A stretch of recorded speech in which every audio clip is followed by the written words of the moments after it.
Address the board at this time. Good morning.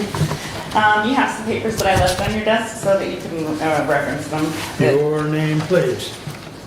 Mary. Thank you. I would like to address the situation that I've tried to address before with regards to the Lifeway's Board of Trustees, or sorry, Board of Directors. The first documents that you will see were supplied by Lifeways through a FOIA request. It was the 2025 earnings for the people that were on the board at the time. You will see on there that the employees that were representatives from Hillsdale County were receiving between $65 and $70 per hour for their services on the board meetings.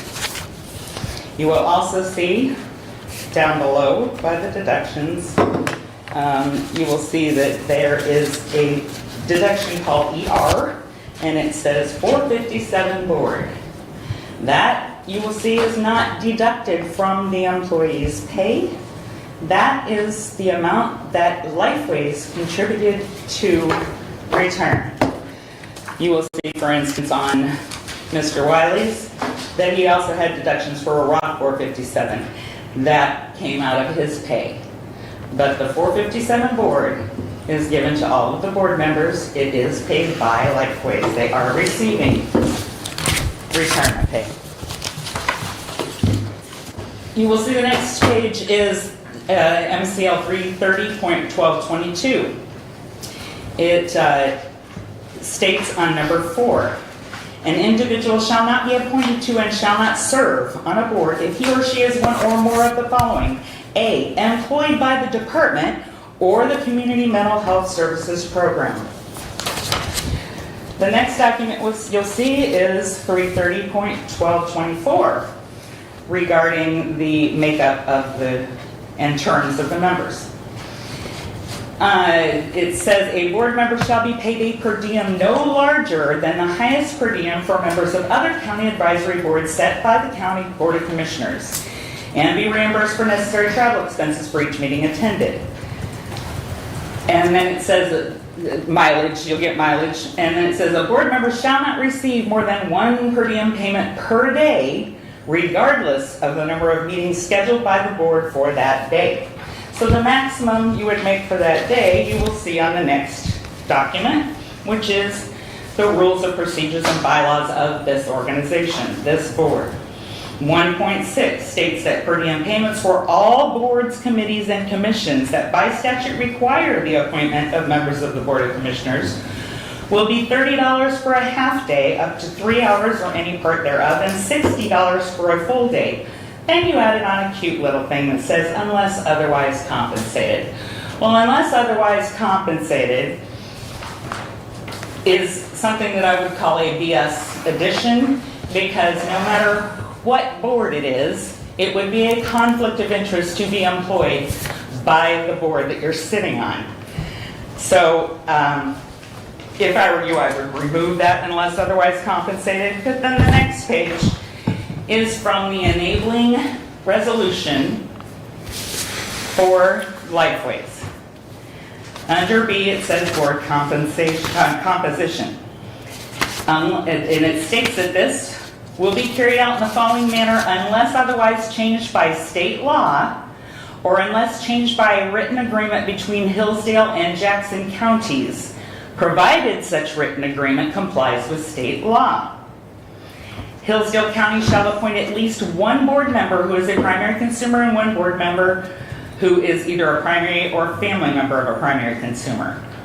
Then down below it says Hillsdale County agrees to limit its appointment of county commissioners to the authority board to 2 commissioner appointments.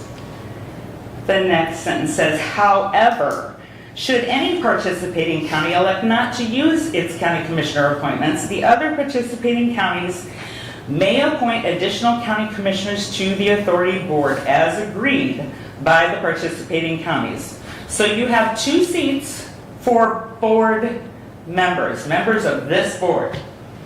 And you have 2 seats for a primary consumer and a secondary consumer.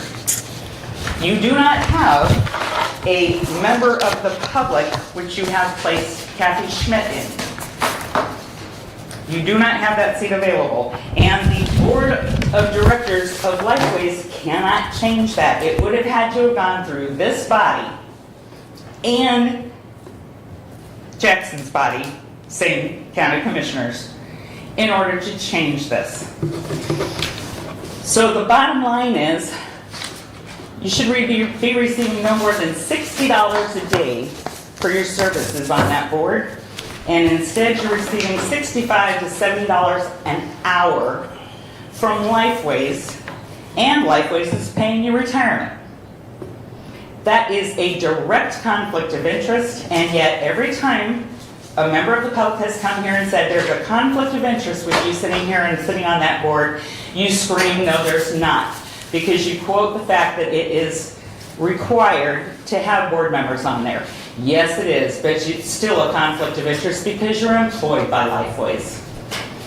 And you also stood up and loudly proclaimed that you wanted to quash these rumors that you were receiving any kind of retirement pay from Lifeways, that it was false, and that it was your money going into a 457 Roth. You lied both times to our faces and continue to collect money and make decisions when you're not representing just the county. Because when you go to Lifeways and they get more going on, you get more pay. These are direct conflicts of interest. The fact that you lied to us multiple times and would not address this is highly unethical. You did not reveal that you have a conflict of interest. You voted and you cost the people money when we went out and had to do a lot of stuff to try and keep you from getting a bond for Lifeways. And had you recused yourself from the voting, it never would have gotten to that point, because it had been turned down many times before. This board has the authority that when someone does violations like this to the ethics, to the law, and continues doing it, you can not only, you have to remove them from the board at Lifeways, and if you also can remove them from this board, and you better do it next meeting. Your time's up, Mary. Thank you. Anyone else wish to address the board at this time? There will be another public comment at the end of the meeting.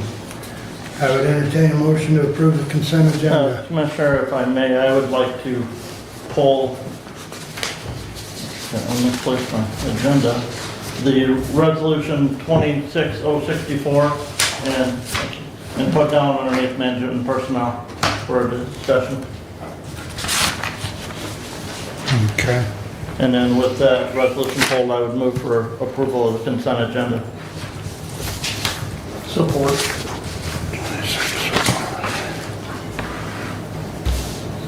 Okay, any other additions or corrections to the consent agenda? With that change, all in favor signify by saying aye. Aye. Opposed, same sign. Consent agenda as amended passes. Correspondence is listed. Any comments on correspondence at this time? There were some items in there from the Drain Commissioner. They recently had a legislative action day. Drain commissioners across the state met and went and talked with legislators in Lansing. A lot of good information in those two items that were there from the Drain Commission. So take a look at those. Understand potential projects a little better and just the work and the scope of the Drain Commission. And I thought they were put together very well. Yeah, that was a nice piece. Any other comments at this time? Moving on to the regular agenda. Motion to approve the regular agenda with the change of 26064 on the management personnel. Support. Any other additions or corrections? Hearing none, all in favor, signify by saying aye. Aye. Opposed, same sign. Regular agenda is approved. Standing order, our first standing order, the medical examiner report. Good morning. Good morning, Commissioners.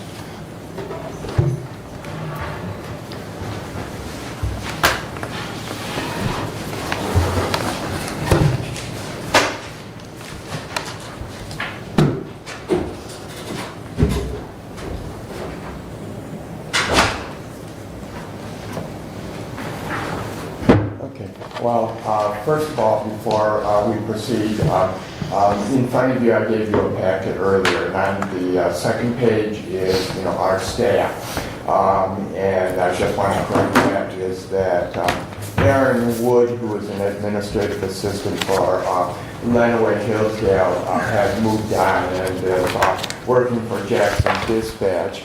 And under the investigators, we do have an investigator from Hillsdale County, and that is Terry Ponca.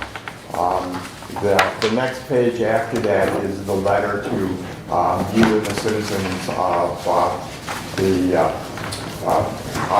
Hillsdale County, and then the next page after that is just a definition of the medical examiner reportable deaths and autopsies. The problem there is, the laws were written many years ago, and they say that the medical examiner must investigate sudden and unexpected deaths. The problem is every death is sudden and unexpected. If they weren't, we'd be able to set the date and time of death.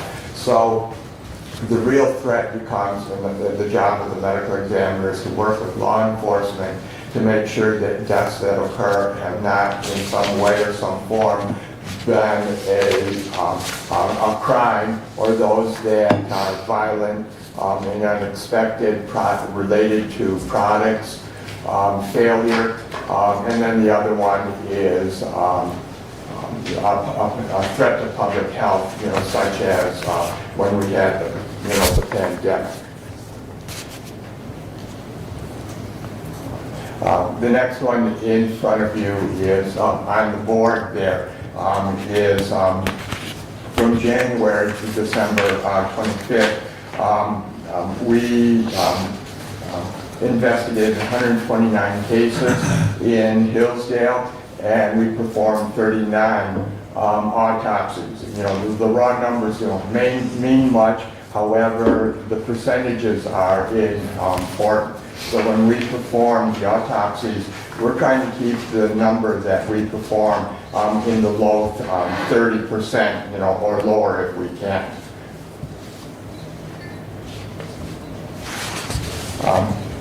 The next slide here shows, the number of cases compared to the autopsies.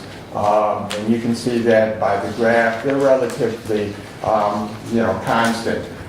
The one thing that I have gone ahead and done is that for the county, the biggest expense in the medical examiner's office is what you have to pay for, an autopsy. And that is determined, by the pathologist, which is pretty close to what occurs, throughout the whole entire state. But they are a scarce resource, and we have the forensic pathologist come to the morgue from the Detroit area.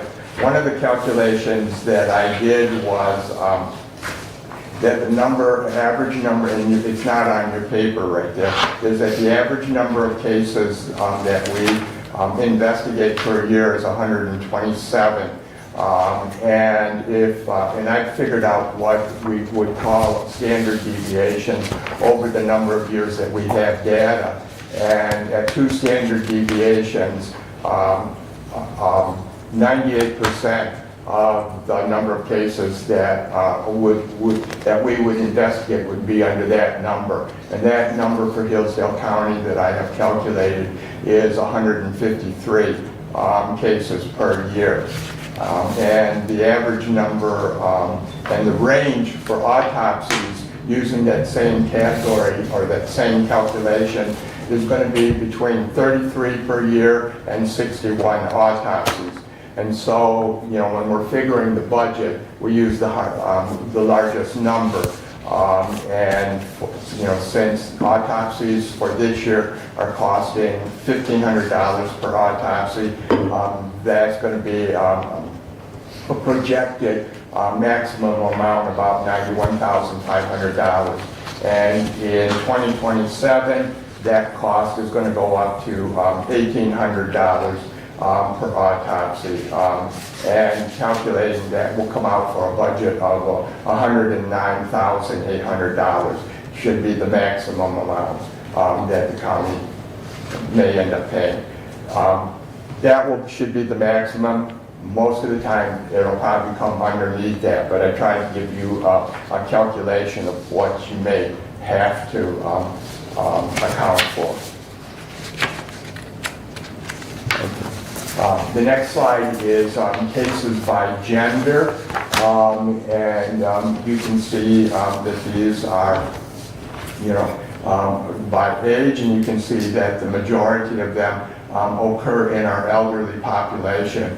What ends up happening is that the deaths that we investigated this year, 15% were under the age of 50, and 85% were over the age of 50, and 45% were over the age of 70. And one of the things that we've always taught, and nationally they teach, is, you know, beware of the elderly and the socially forgotten, which are the people, you know, homeless and like that, because a lot of those can end up becoming victims of crimes there. The places of death that we've investigated, 57% were at home, 35% were in a medical care facility, and that medical care facility is either a hospital, nursing home, or hospice. 8% were the scene, and Hillsdale had no deaths investigated before in custody. The manners of death. First one that you're going to see is that all cases that we've done, 81% were determined to be natural, 8% accidental, 7% suicide, and 4% indeterminate. The 4% indeterminate is what we consider our drug overdoses that we perform. And then those right next to it, you have the autopsies that we perform. And of the autopsies we performed, 46% of those were deemed to be natural, 21% accidental, 21% suicide, and 12% indeterminate.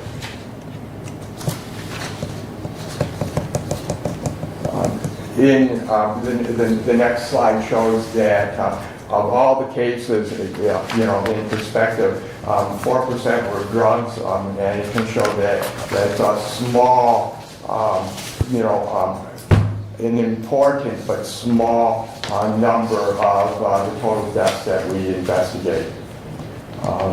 Then these here are the various mechanisms of death, and you can see that by far the majority are firearms and motor vehicle accidents or motor vehicle collisions. And due to the drug deaths, related deaths, this is by location in the county that the majority of the drugs occurred within the city of Hillsdale. And that's over the 6 years, right? Yeah, that's over from 2020 to 2025.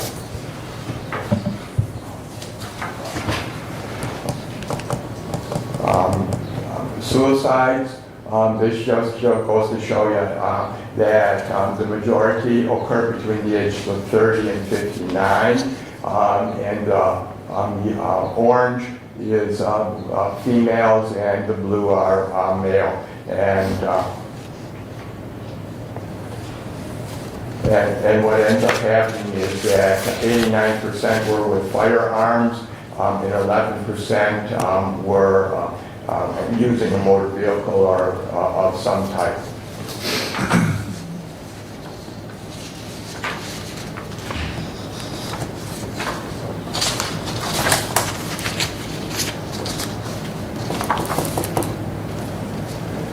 And this just goes to show you that the accidents by gender and by age occurs that those that were under the age of 50, 20%, it was the number of deaths that we investigated, and those were all male and over the age of, or 80% were over the age of 50, 50% were over the age of, or 50% were male, and 30 over the age of 50, and 30% were women over the age of 50 by accidents. And most of those accidents were 60% motor vehicle collisions, 10% falls, which are primarily the elderly, and 20% were by asphyxia of one form or the other, and that's usually a hanging. And this just goes to show you the accidental deaths that have occurred over a time period from 2018 to 2025.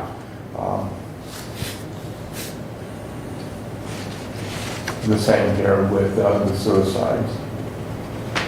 And in homicides for 2025, there were none in the county of Hillsdale.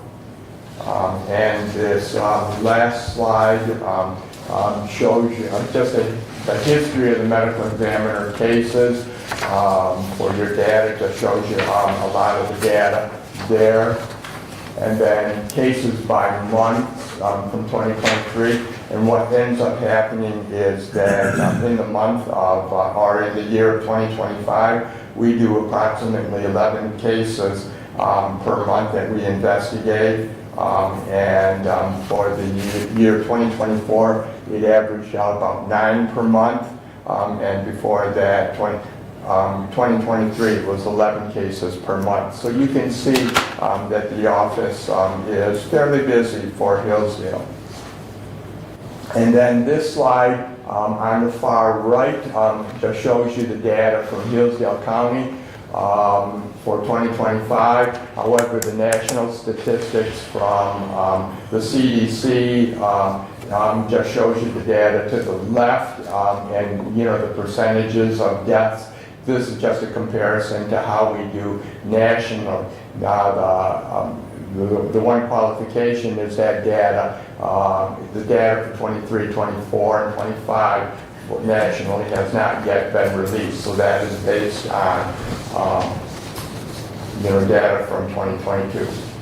And that's a summary of our activities as the medical examiner office for Hillsdale County. And now I will answer any questions. Go ahead, Brett. As the budget, Pardon me? as the budget chair, some of your talk is interesting to me, doctor, because we talk about, how can we trim costs, where can we trim costs? I noticed there on the third to the last slide, your average autopsy rate over the per-year period is 35%. I believe you said you'd like to keep that down in the low 30s. How do we reduce that? More of your investigators on scene, better training of those investigators, or? No, that decision is my decision, okay? And what ends up happening is our field investigators give us the information. However, the prosecutor can order us to do an autopsy. The law enforcement requests, some of the, and a lot of the time that is totally dependent on,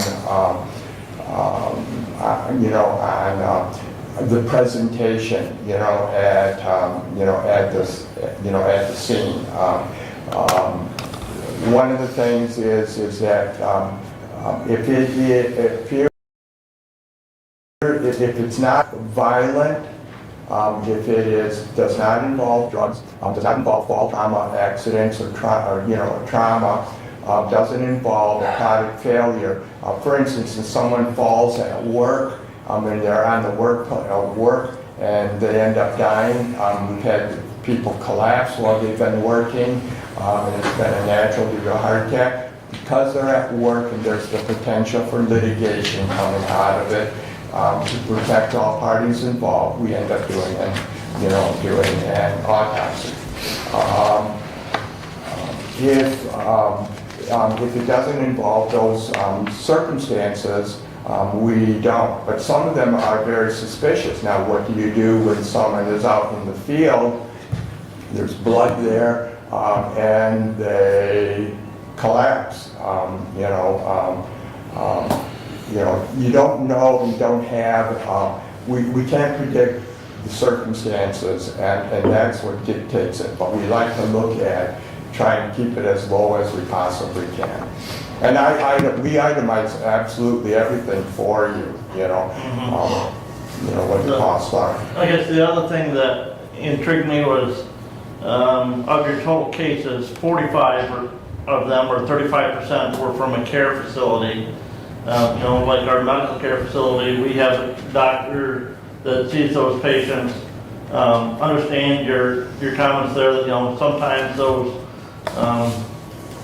elderly people don't have close family interaction. Maybe those, are more susceptible to some harm at times. But I guess I was just shocked to see that, to me, the number? That high of a number and that high of a percent from a care facility. Well, that is an issue. That's why I said beware the socially forgotten and the elderly, because there's a couple of things, and I helped write the original policy on do not resuscitate. But when people come in and it says do not resuscitate, many patients and families are sometimes afraid to put down do not resuscitate, because when the patient comes into the hospital or is seen by someone in the medical field, it means do nothing.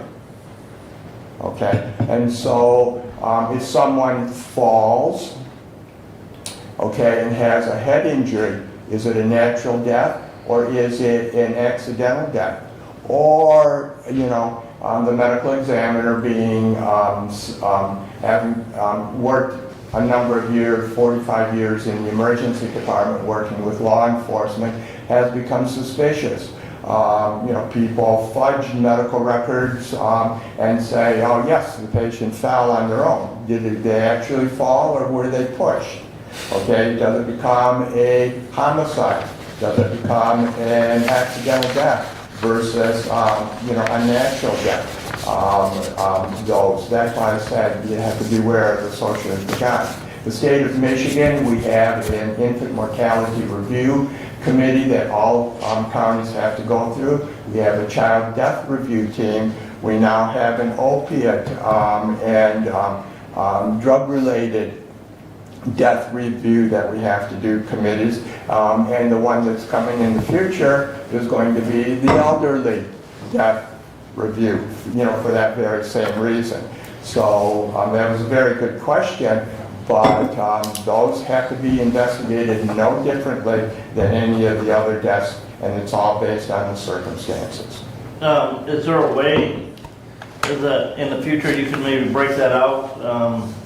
Because I know we have many different types of care facilities in the county. We don't just have the medical care facility. There are many other facilities. Is there a way you can provide a report as to what facilities those investigations are occurring at? I can take that back and do with work with the staff to do that. Because most of the data we put in a national data bank called the MDI log, and we'll have to look at it to see if we can query and get that information. I think you said even, if somebody dies at the hospital and it's a medical examiner, that's deemed as a care facility. So, yes. just so we have a better when we look at that, we can say, Well, most of those that we have reported is to just show you the comparison of the the number of cases, that we do, and how, like natural versus, homicides and like that. yeah. And the majority, of locations are, in the home, that are unwitnessed, and then, in the medical care facilities. A very small portion is actually done at the scene.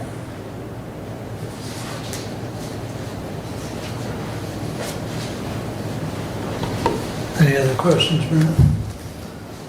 Not at this time, no. Howard? You got anything? Anyone else? I think we got you, so thank you very much. If you want to ask any questions, we'll try and get the data for you. Okay. Well, I'm a data person, looking at things and, so that I can make predictions and inform you so that you guys can make the appropriate decisions for the county. Appreciate it. All right, Mary. Moving right along. Good morning. How are you today? It's a beautiful day. See if I can do this on my own. There we go. While this is pulling up, I wanted to cover a couple things that aren't in my presentation. One is an apology for not being here in May. I had a situation in Washtenaw County I had to be there for, so unexpectedly had to be in that county versus Hillsdale, and unfortunately can't split myself be in two places at once. Another one is just two things that were announced yesterday. District 13, that I've been interim for Branch and Calhoun County for district director, it was just announced yesterday. We're going to be doing a search for that. So hopefully in the next few months, I will not have to be spread as thin and be in Branch and Calhoun County as well as all the 6 counties here in Southeast Michigan for District 12. And then the other one is exciting for 4-H. We formed a 4-H alumni and friends group, and so I can forward on the information about that, just to let you all know. Anybody who's interested in what's going on with 4-H and wants to stay in the loop, they can join the 4-H alumni and friends and do that. So with that, I just want to remind everybody what our mission is at MSU Extension. We're really helping people connect campus resources with the community, just trying to bring together those resources and helping communities and businesses thrive. And so where our programs are open to all. I mentioned the District 13 position, that's to the west of here. I was covering 2 counties as interim, but I full-time cover District 12 with our 6 counties here. So we have a number of different positions in those counties, whether it's educators, specialists, paraprofessionals, administrative support, temporary and on-call, and students. And the great thing about MSU Extension is it's not just the people who are housed here in the county that are working in the county, but we have a number of individuals that are located in a variety of different places across the state that also work here in Hillsdale County. So when you support MSU Extension, you're not getting just the 2 or 3 employees that are fully housed here, but you're getting access to a number of other individuals as well. We also have an advisory council, and this is made up of 2 to 3 residents from each of the county. It includes one county commissioner and 2 to 3 other individuals. This advisory council really helps us identify what are those emerging issues, where are the opportunities. There are ambassadors, there are eyes and ears in the community, help us figure out what's going on in each of the counties that we serve, and just are an advocate for us. And so here in Hillsdale County, we have Commissioner Collins, who's on our advisory board, and then we also have JJ Hechta, who helps us identify those needs here in Hillsdale County. We meet 4 times a year, and our next meeting will be coming up in August. We at MSU Extension are divided into 4 different institutes.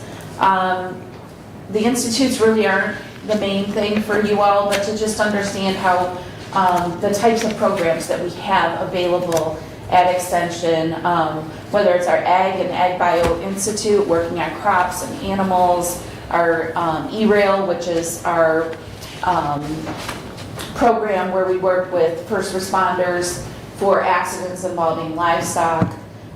We have a breakfast on the farm, and my understanding, if all goes as planned, we'll be in Lenawee County next year. So we'll have it closer to home than it has been in quite some time. And we also have our Health and Nutrition Institute. You all know we lost our SNAP Ed programming last year, but we still have a lot of programs related to nutrition, diabetes, exercise, food preservation, aging, and then our Community Foods and Environment Institute, where we work with commissioners like you all to bring them up to speed on just legislation, what's happening at the state level, what the role of county commissioners is. We work a lot with planning commissions as well. We do homeowner education. Sometimes we offer some programs for rental, as a renter, what you should expect, as someone who rents, what to expect, that sort of thing. And then in CYI, of course, Children and Youth Institute, you know about our 4-H program, and then our other youth development, caregiving, mental health, and bullying programs as well. We offer programs both in person and virtually. By doing that, we're able to service more patrons. Not everybody's available for an in-person program, and so we do offer quite a few virtual programs as well. Now, for the annual report, I did provide a copy of the annual report for 2025. This just came out last month, and there's a few highlights I wanted to talk about, but you have the full report there. And I provided the link here as well for anybody who is interested in that. It's available on our Hillsdale County MSU Extension website. Just a variety of different partners that we work with. There's the CAPA, Hillsdale Humane Society, Conservation District, the Community Foundation, of course the Fair and the Fair Board, Great Start Collaborative, Agricultural Advancement, Organic Food and Farm Alliance, which is called MAFA, and then Perennial Park Senior Center. That's just a sampling of some of the partners that we worked with in 2025. For numbers wise, overall we had 209 programs that were attended by Hillsdale residents. We had 173 adult volunteers and 157 participants just in our ag programs alone, but over 5,300 hours of programming that we provided for Hillsdale residents. As far as youth, our 4-H program, we had 689 youth participants. 412 of those participants were actual 4-H members. Others get involved in a one-time type of program that we offer from time to time. And then we had 167 4-H volunteers out of that 173 that I talked about before. Those other volunteers are typically with our Master Garden program. And the volunteers are so important to us. They allow us to do much more than what we could do with one staff member we have here in Hillsdale County and a few others that come into the county to do some programming. And the value, which I think is a low estimate, I like to estimate low, but it's about $54,000 a year that we're getting in volunteer hours for the county. Something else that happened in 2025 is we did a needs assessment across the state for identifying what types of programs, what are those emerging programs that are the most interest to volunteers, to youth. And so we had 96 youth that participated in dot voting, and then we had another, about another 550 or so individuals that participated across the state.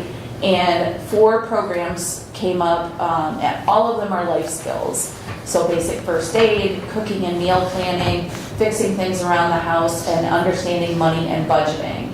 So those are some programs you're gonna see more of in the year to come, just because we know that that's what youth are interested in. You'll still see our other programs with FAIR and things like that, but this will be a new focus for us based on that needs assessment. And then also I'm happy to announce that Hillsdale County Community Foundation just awarded us some funding to support MSU Extension 4-H STEAM after-school program in the county. And what that means is we're going to be able to hire a part-time person to help Kayla out, and that person will go into the schools and do science, technology, environment, and mathematics programming with students. And so in the next month or so, you should see that job announcement come out. So if you know anybody who's interested in helping us with those after-school care programs, it's a part-time position, but it'll be really good to help us expand our programs. So we're going to be looking for somebody with teaching skills and somebody who's passionate about youth in our community. So with that, I'll take any questions that you might have for me.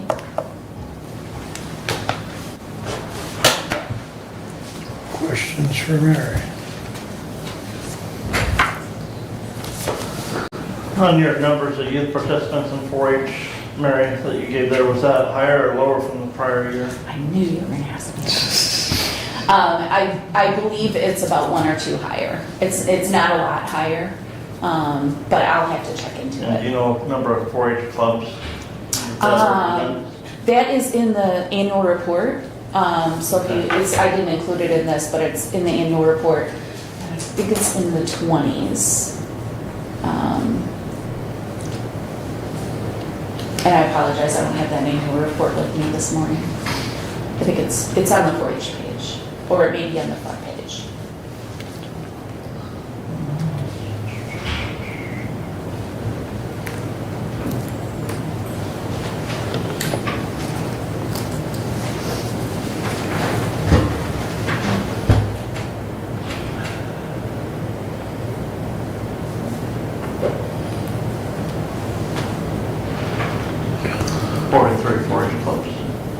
Pardon me? It says 43. Oh, 43. I'm keeping track of 8 counties right now, so sometimes the numbers blur together. I apologize. I understand. But I can double check and let you know if those are higher, the same, lower. I'll be in the office this morning, so I can send it over. Any other questions? So the needs assessment survey, it looks like those numbers and that graph was off a statewide survey. Yes. And so you've got the breakdown of volunteers and parents and youth that evidently those numbers were generated from. Yes. And so that's going to be a focus going forward, if I understood you correctly. It'll be an added focus. Okay. Not Okay. the sole focus, but it'll be an added focus. Yeah. Yeah, we're gonna offer more classes, more Okay. resources in those areas. Well, and, just looking at that in general, at least in my era, this was all taught in school, in shop or home ec or some other class related to it. And very few schools anymore, doesn't matter which county, have these programs in their curriculum. Right. So, Yeah, and sometimes we have them, and because this is a state, we're getting that. yeah, But it's definitely a gap. Right. Something that youth, as they get older, they realize, I know even my own daughter, she's 25, and she's like, doesn't know how to use a checkbook. Like, Oh. even just teaching her how to use a checkbook and what's credit and all of those things. As she graduated high school, she didn't have those skills. So Yeah. it's pretty And common. It is, and it's kind of unfortunate because that's a skill that should be covered in school before they graduate. But I'm glad to see you're gonna try and work that into the, okay. Yeah, and so just a little bit more about this needs assessment. So there were 659 individuals that identified potential Right. programs, and then the 96 youth that participated in that dot voting, they took all those ideas Right. and they prioritized them, and these are the 4 that rose to the top. So there were a lot of other ideas too, and we'll see some of those coming out Sure. in the next couple of years, but the real focus is going to be on these 4. Of course, unlike the school environment, this will still only target a certain, segment of the population, if you will. But at least it's a start. Right, and we have the online and the in-person, and Okay. it's not just for members. Right. Anybody can participate, and so where we will publicize those opportunities will be on the 4-H page. Right. But, we can publicize through you all too, through the schools now that we'll have somebody working in the schools part-time. Right. So we'll be able to reach more More. potential youth. And they don't have to be members to participate, Good, so. good. Okay, thank you. Anyone else? All right, All right, thank you. thank you, Mary. All right. Well, that takes care of standing order today, and that brings us up to public safety. All right. Mr. Brad. We'll begin with my action item. 26065 to the Honorable Board of Commissioners. We, the Hillsdale County Board of Commissioners, authorize the Hillsdale County Central Dispatch Director to sign the attached change order from Motorola Solutions for a structural analysis and foundation study, and I would move for adoption. Second. Okay, supported by Doug. Mr. Whitaker, if I You may. can recognize, so we can go over and answer any questions in regard to the change order. We have discussed it prior to the presentation, and it fits in as far as how our overall plan, and so he will expand on the storm plan because it's not a weather event storm plan. It's basically if bad things happen.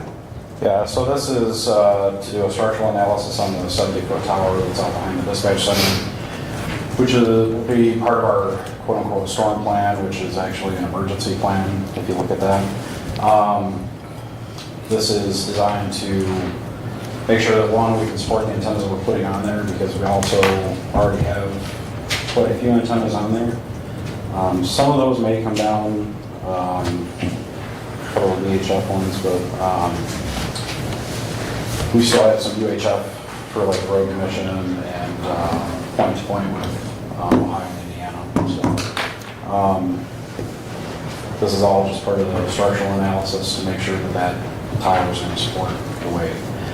The only other option we have for the storm plan would be to put roof mount antennas on top of the building. I am not in favor of that. I know the 911 board is not in favor of that. If we ever do have to replace that roof down the road, we'll end up having to remove those antennas, do the roof, put the antennas back up, which will ultimately end up costing taxpayers more money in the long run. So we just want to make sure we do this and do it right. So that's pretty much all I have. Thomas, just, if I remember right, that's a asphalt shingle roof, isn't it? No, that's a steel roof. Is that a steel roof? Okay. Well, either way, attaching things to the roof is, in my opinion, never a good idea.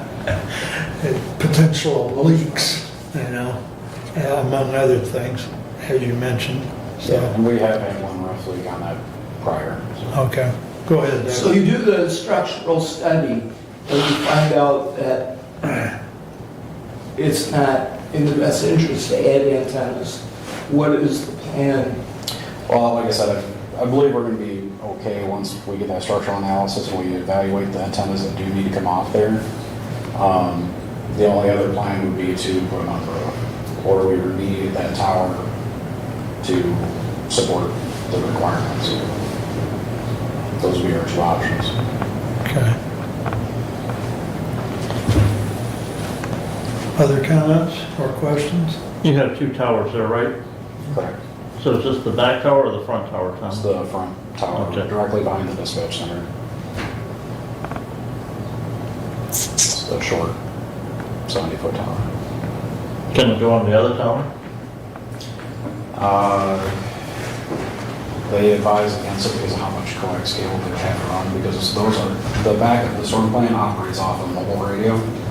So the RF loss to get all out to that tower would be significant.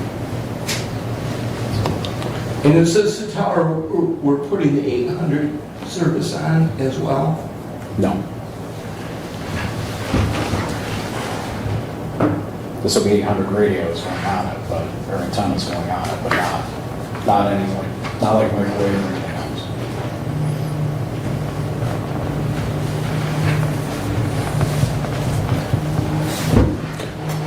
Thomas, this is also the tower that the ISD recently located their bus communications on.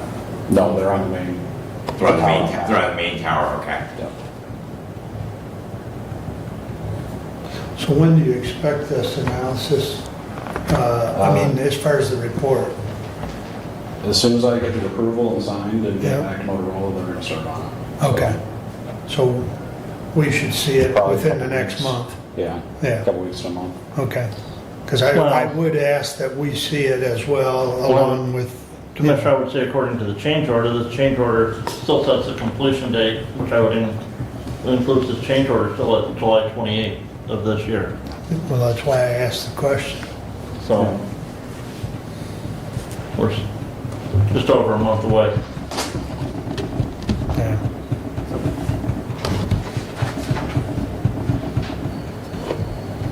Right.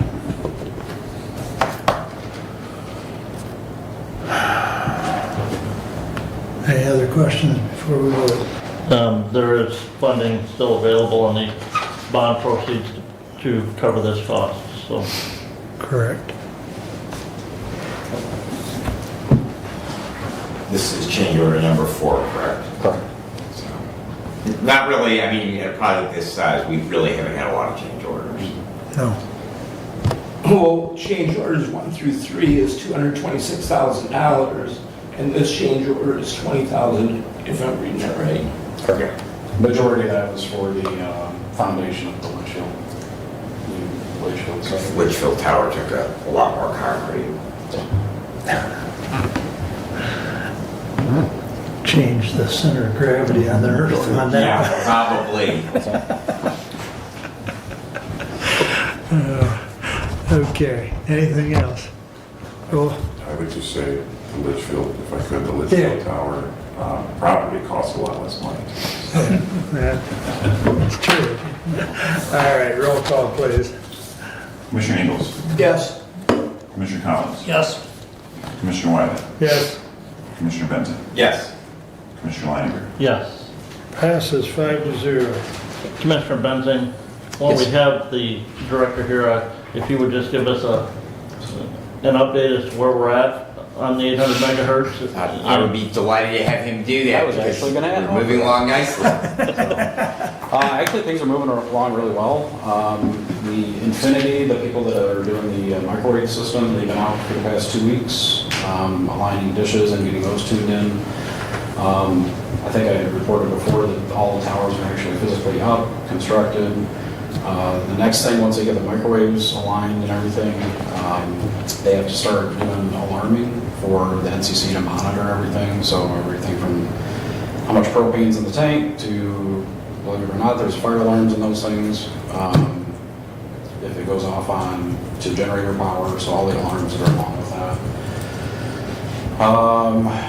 We took delivery of all the fire department radios and pagers yesterday, so we are in the process of inventorying all those. So all those are programmed. They started work on the dispatch center this morning as far as our council, so we can start our training here within the next couple weeks. Fire departments, so far Montgomery, Reading, Camden. Sorry, I'm doing this by memory. Montgomery, Reading, Camden have done their training. Camden's doing a second training on the 14th of this month. Allen has their training scheduled for the 28th of this month. Somerset, Moscow, and North Adams are going to be doing accommodation training together. And I know Woodbridge and Waldron are in the process of kind of narrowing down a date so they can train together. And then I haven't heard yet from Hillsdale City or Hillsdale Township on when they're going to do training. I know Mike's been kind of under the weather, so I don't know. I'll probably reach out to him today to get an idea when they're going to do theirs. But What about Litchfield and Jonesville? I have not heard from them either. Sorry, my apologies. But we're going to work with them. I plan on attending every training that I can. I did miss the reading one because the date got changed. So hopefully we'll circle back with them. I know Montgomery and Camden want to do a refresher training next month once it gets a little bit closer. And we're going to invite the reading folks back down to that one too as well. In Jefferson. Jefferson, I think Tommy's got his idea when he's going to do it. I don't have an exact date yet. So I think he's letting one of his captains do that training. I think that covers everybody. And activation is planned for when? Once they get all the microwaves up, all the alarming done, the plan is to turn the towers on, start their grid testing that they got to do, and then cut over will be late July, early August. Thomas. A lot going on here within the next month or two. Police have already been transitioned over. Correct. Police have transitioned over already. A couple of concerns with the City of Hillsdale PD, but I think that's more operational issues than anything else. So far, that's been very successful. Thomas, if you touch a little bit, I've tried to share with my units about now that law enforcement has moved over and eventually fire, as far as any scanners the public might have, and just touch on that for my fellow commissioners as far as what the public will need if they wish to continue to listen in on those frequencies. They'll need to get an 800 scanner. Those are available, I believe, through like Best Buy. I don't know if you can get them at Costco or Sam's Club, but there's a multitude of different ones online that people can search for, and I'm not going to endorse one over the other. So, and the frequency list will be that's on public websites as well. So, I know a lot of our scanner people are aware of radio reference, so they'll be able to get those off there eventually whenever that gets updated. Because we don't update that. Any update as far as, and I know you mentioned earlier the site-to-site stuff for communication across the state line.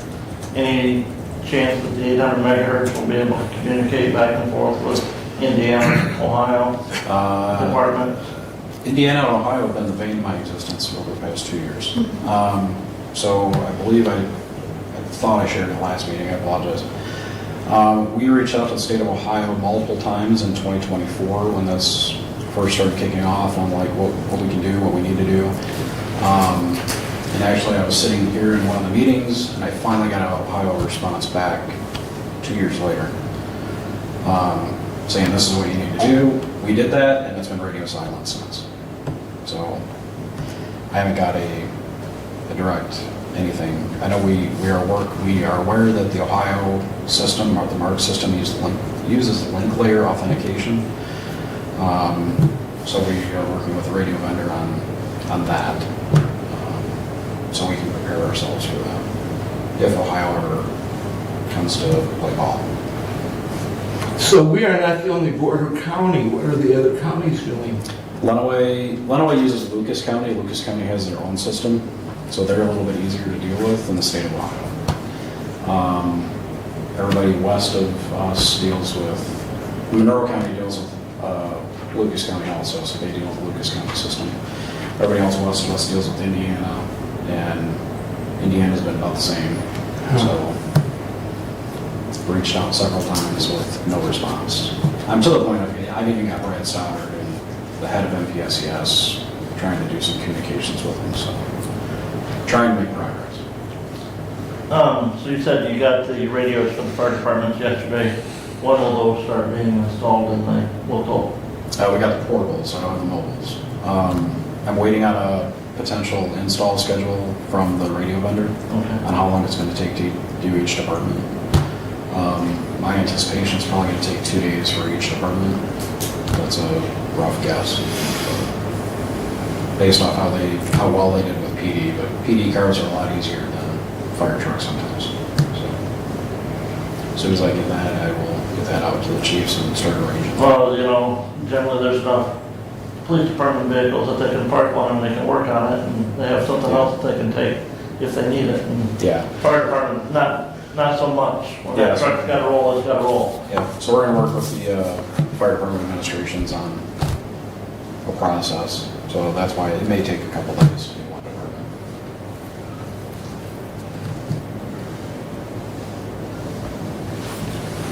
Okay.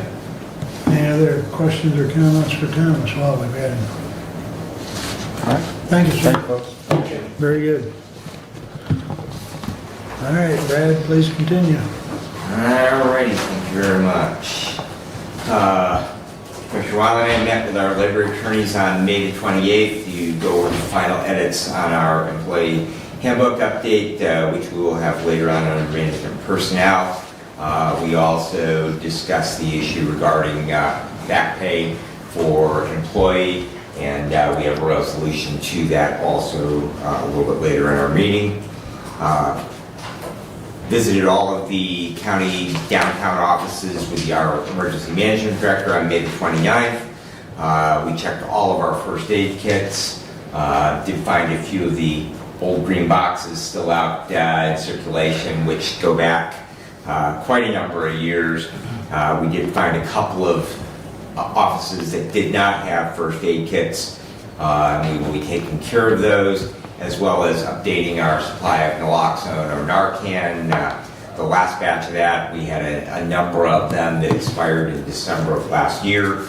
The state does have a way for us to receive that at no cost to the county, and so we're getting an idea on numbers as well on that for that inventory, and we will be refreshing all those departments that don't have current in their first aid kits.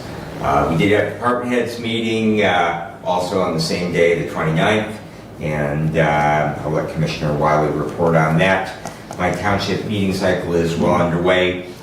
Just a note, Jefferson Township has postponed their meeting from tonight to a week from tonight to the 16th. They evidently had a few board members that were going to be absent, and so just in the interest of having a full board there, they moved their meeting out a week. Jason Laudermilk and I will be meeting tomorrow with Captain Bradley from the Sheriff's Department regarding replacing AEDs in the sheriff's cars. The ones they currently have, they are at end of battery cycle life and pad life, and it becomes reasonably expensive. Those get a little bit of age on them, the cost of the batteries. We find that a lot of things, if you have power tools, you may know that batteries, as those products age, they become more difficult and more expensive to replace. And so we did have a request for looking at that. And the idea is we'll go to the same AEDs that we have here within the county, the Zolls. That will be compatible with REU, so that if pads are on when their crews show up, since they have the majority of coverage in the county, they would be able to plug those into their cardiac monitor. The 911 board will meet on the 17th, and just a note that the Bobby's chapter of the North Country Trail will host their annual, I think this is their 4th solstice hike. It is an evening hike on June the 20th at 8 p.m. Commissioner Collins, this will be over in your district in Litchfield. It starts at the Township Park. They're at the former mill pond, and they hike the section of North Country Trail that goes down to Fireman's Park and back. It's about a 4 mile, I think it's like 3.8 to be exact, out and back hike, pretty level, not a big change in elevation, good easy path, makes for a nice hike. And afterwards they have a bonfire and s'mores, so that's a nice opportunity. I always like to remind folks that the North Country Trail does cut diagonally across our county, and it is also actually part of the National Park System. So we actually have a national park here in Hillsdale County because of the location here, and it's a really great opportunity to participate in the outdoors. And that concludes my report, unless there are questions. Questions for Brad? Hearing none. Brad? Can I ask for? Oh, go ahead. 5-minute break? We can do that. Thank you. We will reconvene at 10:15. That's 7 minutes.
Excuse me, we will resume. And with that said, Brent, it's your turn. All right, I've kind of got a brief report today. Talked with Finance Director, the audit is in a rough draft. Working with the auditor on that, so hopefully we have a copy that we can review here soon and get that finished and completed and filed with the state before the end of June to meet that state deadline.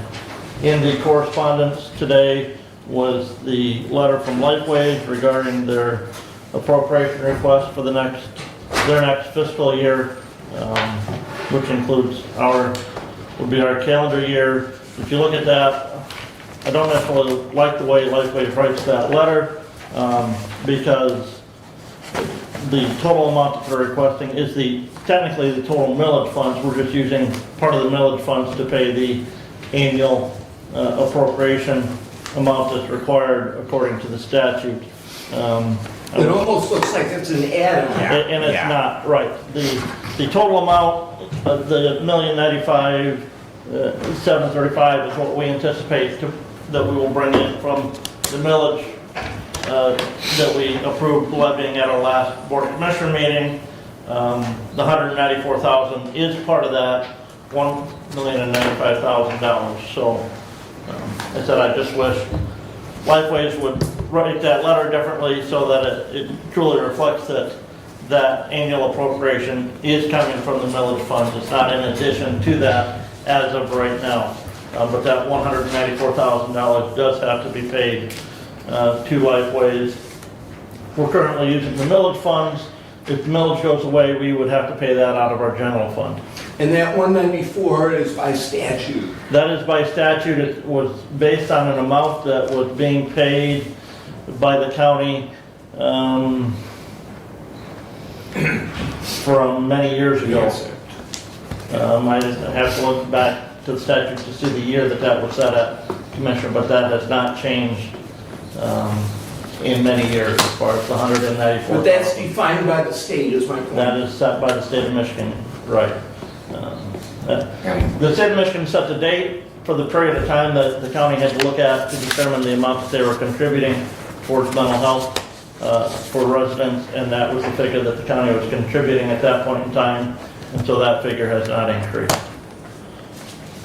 I was just going to add that we did have a period of time where both Hillsdale and Jackson County had agreed to reduce the amount because Lifeways had a pretty hefty fund balance. And then the state came back and said, no, we can't reduce that amount. We are obligated at that dollar amount. And so we actually entered into an agreement of paying over a period of years the difference that we had not funded Lifeways at. And so that agreement has now been satisfied, but that amount, that is a minimum amount that we cannot drop below. All right. And that was 24, if memory serves me right, Commissioner, 2024 was the last year that we had to pay that additional contribution to Lifeways. And that had been $80,000 additionally a year that we had paid for 10 years, so.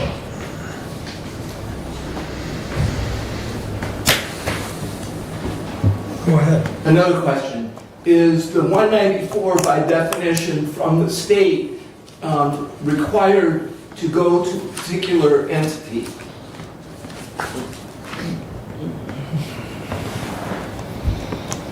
It's required to go to the community mental health agency serving the county, if memory serves me right, Commissioner, but I would have to review that statute on that.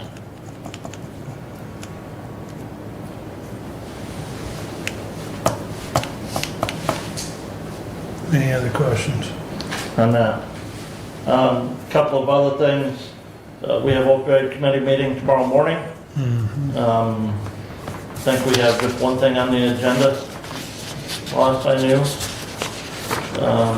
And that's a request from Hope Harbor for us to review.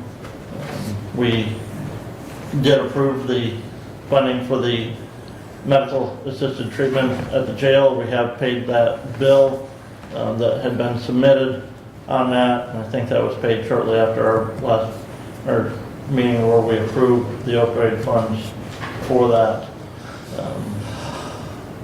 One thing that I'm still concerned of on the budget side is the talk in the state legislature of changing some property tax issues and exempting all personal property from property taxes.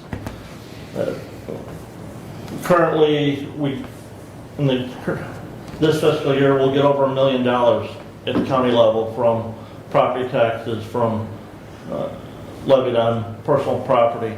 The vast majority of that would be Consumers Energy, is a major payer of that personal property tax to the county.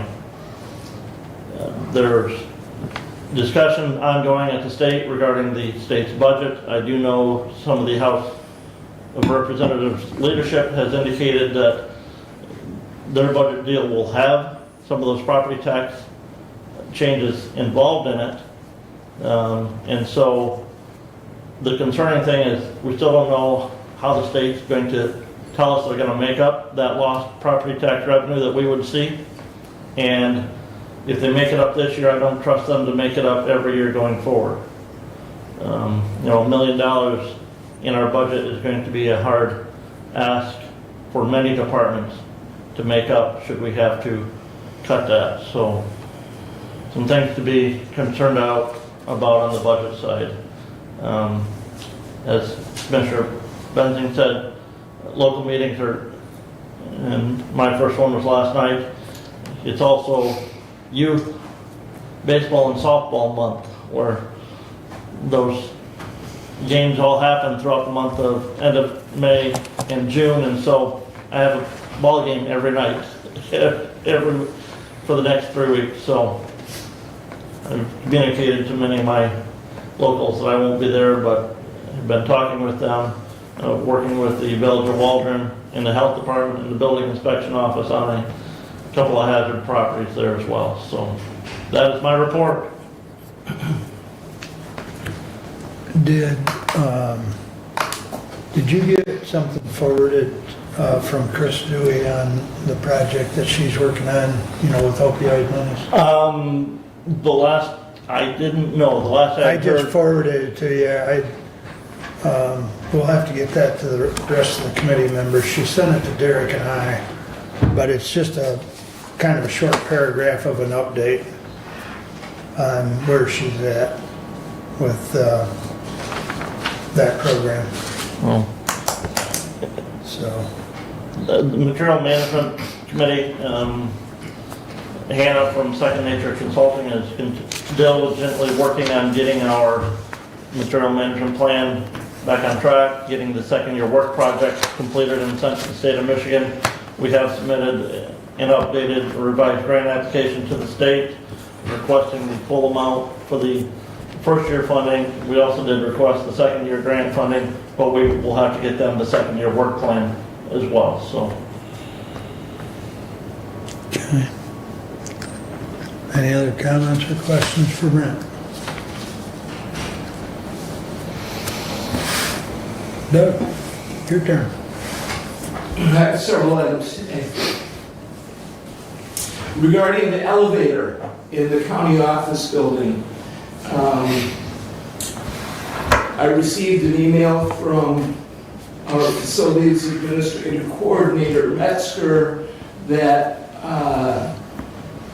the elevator that we have contract maintenance for in this building, they will send a repairman out tomorrow. As I understand it, there is a control board that is no longer working due to the age of the elevator. The control boards are not available, and they will try and take that control board back to their offices to repair it. And that's the plan at this time. It's a very difficult and frustrating process, having to do mostly with the age of the elevator. So we'll see where that lands. I don't know where that will land, but Deb has been trying to contact them and get them to budge on doing something. The holdup is that they are not able to find a board to replace the broken board. There was a historic courthouse visit last Tuesday. Jeremy Griffiths from Expressive Architecture did visit the historic courthouse. One of his first comments to me was that there is no way the district court can be placed in that current space.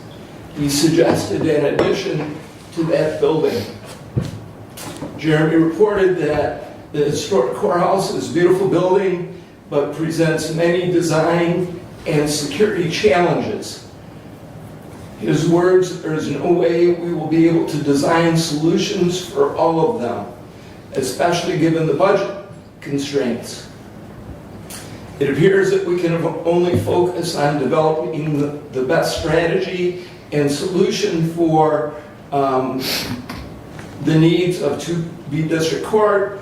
Almost any addition to that historic courthouse will be controversial from a design point of view, and the proper exterior materials will be more expensive, whether they are modern, contrasting, or historic and complementary. He did mention that if the entire building at 21 and 25 Care Drive was available for 2B District Court, it would not need the proposed steel beams. There has been a Zoom meeting scheduled with Jeremy on June 23rd, which is our next Board of Commissioners meeting, between 9:30 and 10:30. And that was set up this morning before I came upstairs. And I did speak with Jeremy myself this morning. So that will be a chance for the full board to be brought up to speed and a chance for the full board to ask questions. I would encourage anyone who does have questions on the board or not on the board to get the questions to the Board of Commissioners so that when we speak with Jeremy, that he will have a chance to, really address the issues at hand.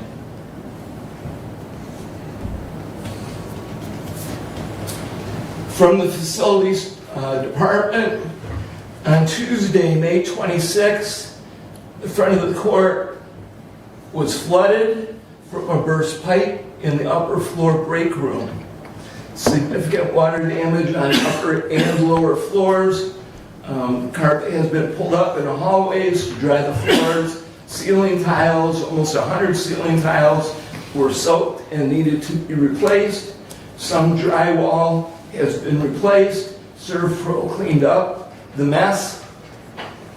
And they did leave fans and dehumidifiers following Monday, June 1.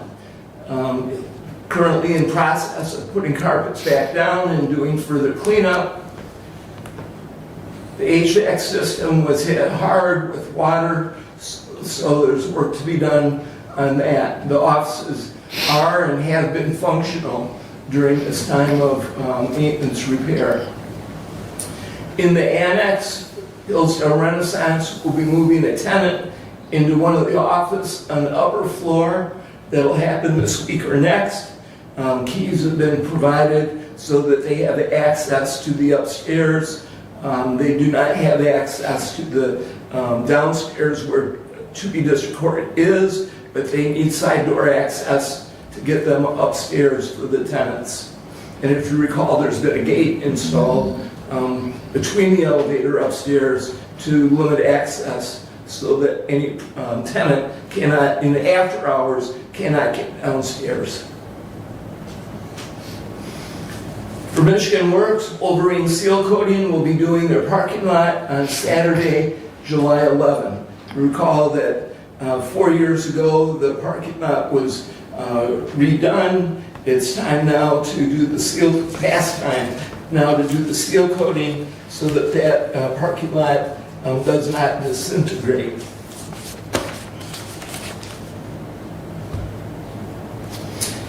And then my discussion item is Michigan Works Southeast. In your packet is Hillsdale County's offer for lease and letter of response from Michigan Works Southeast, the Executive Director, Shumar Herring. The proposal submitted by the county has exceeded the budgetary limitations under which Michigan Works Southeast operates, making it impossible to execute an agreement as proposed. Also, Shamar says respectfully requested is consideration of a mutually agreeable resolution regarding any holdover obligations. While it's true it was in the lease under section 14 that there would be a holdover increase comparative to the CPI, we, Commissioner Engels and Executive Director Herron, feel that it was a two-part miss.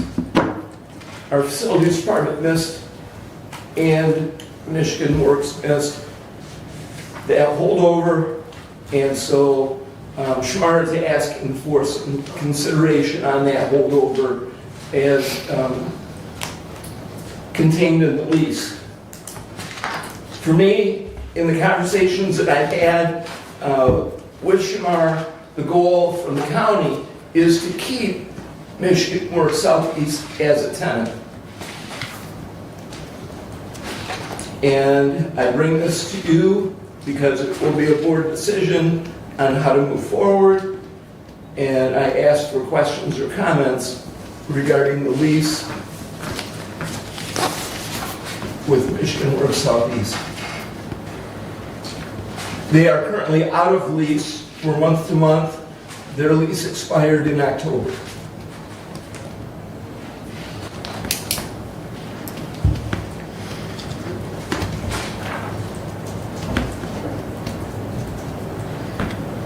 He's got a question, he's sitting there figuring something. So, I'll do my best. whenever you're ready, Brent. Let me explain that in the request for proposal that we received and sent back to Michigan Works Southeast, there were options that were presented. One option was for them to keep the whole floor with the rate. One option was to limit a couple of the office spaces that they currently have not been using, and so to reduce their square footage by that amount. The other option was to reduce their square footage even further by the county utilizing potentially 4 of the office spaces. And so, in anticipation of some of the shuffling that will be done with all departments, potentially, facilities is trying to work out space for where to put everybody as we move forward with the relocating of 2 District Court. We do anticipate there are more multiple departments that could be involved in some of the shuffling that we need to do. So we know we need space.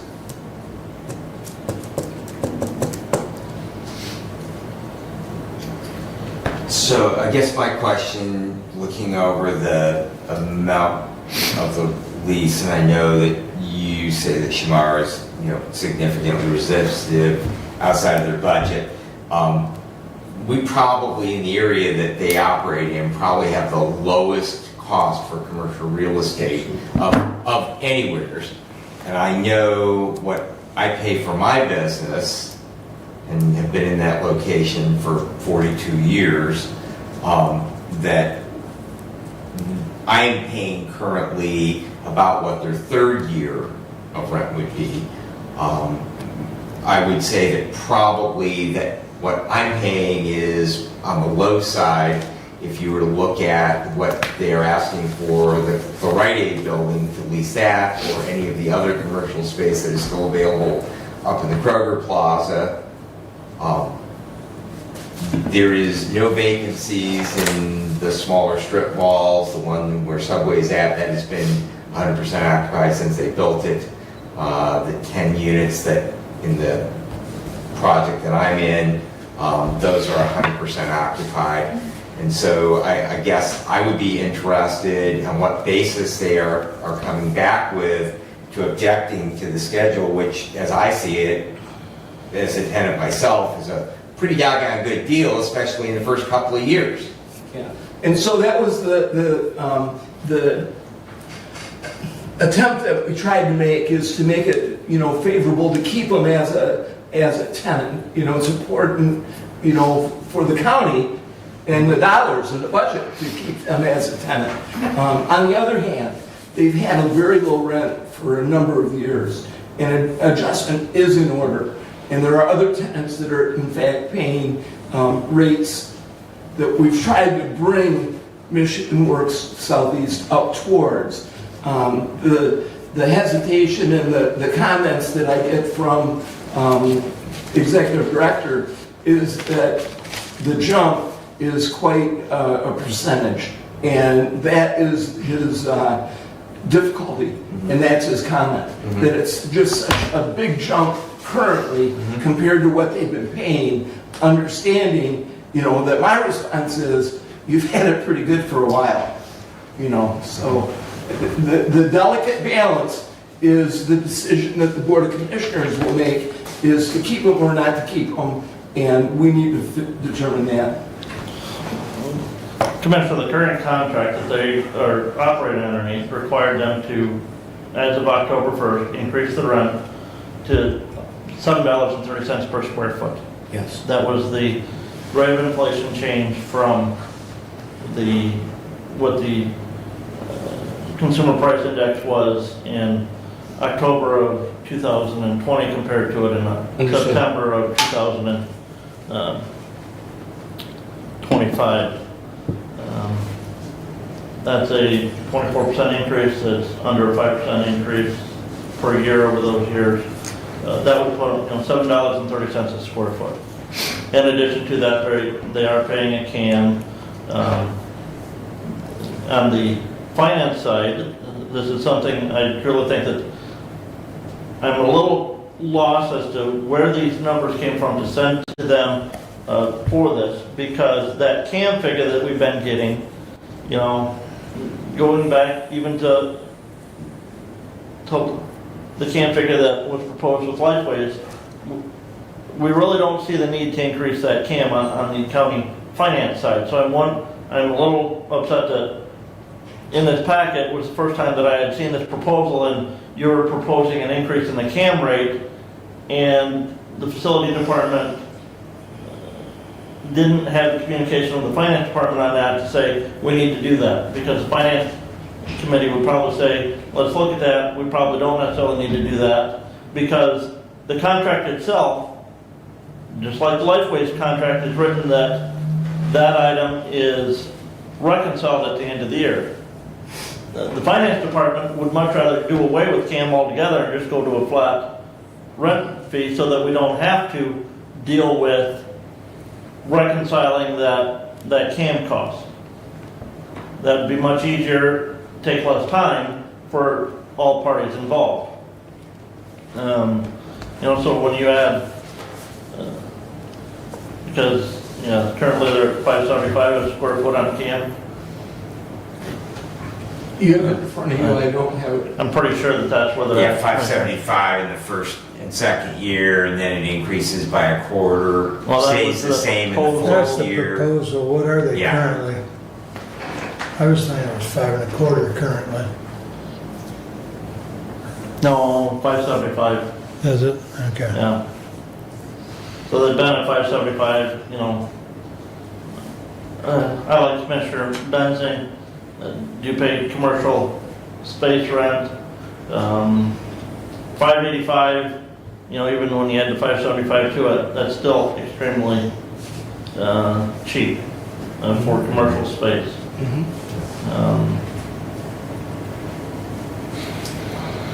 To me, I think, I'd be much rather, looking at a 5-year contract, looking at that inflationary adjusted rate for the base rent, and maybe write it with a term that doesn't include CAM, and just includes, add that, build that into the base rent. And that was discussed, we absolutely can do that. And we are in a point of negotiation to try and determine, how to move forward. And so if that's the sense of the Board of Commissioners, we absolutely can do that. One of the things that is true is that request for proposal will get sent out. And we don't know what the other locations are that are available. We don't know the potential of, where they may go. Shamar and I did talk about the cost of moving and the benefit of being in the location, close to the sheriff's department, close to apartments where people can walk. So it's very favorable to be in that space that they have. Shamar does understand that. He is very conscious on the total number of dollars. And so where we land on whether it's a base and a CAM, or whether it's a total one price, how we determine what that total number of dollars is going to be very important to the future of Michigan Works Southeast in Hillsdale County.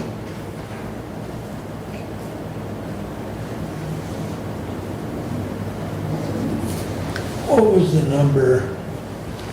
I think I remember it, but the number basically of the makeup from October to now, the difference that they, wasn't it like $8,000 or something? Well, the annual increase, Commissioner, would be about $11,000 a year. So we had 5 months, now 6 months of seven months. Yeah.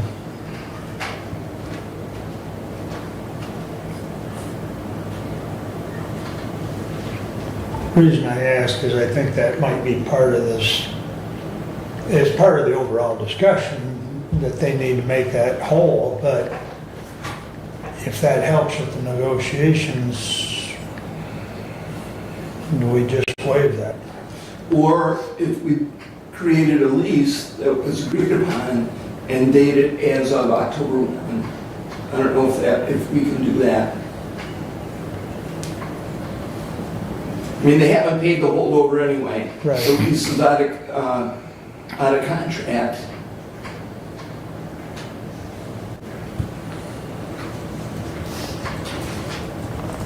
Okay.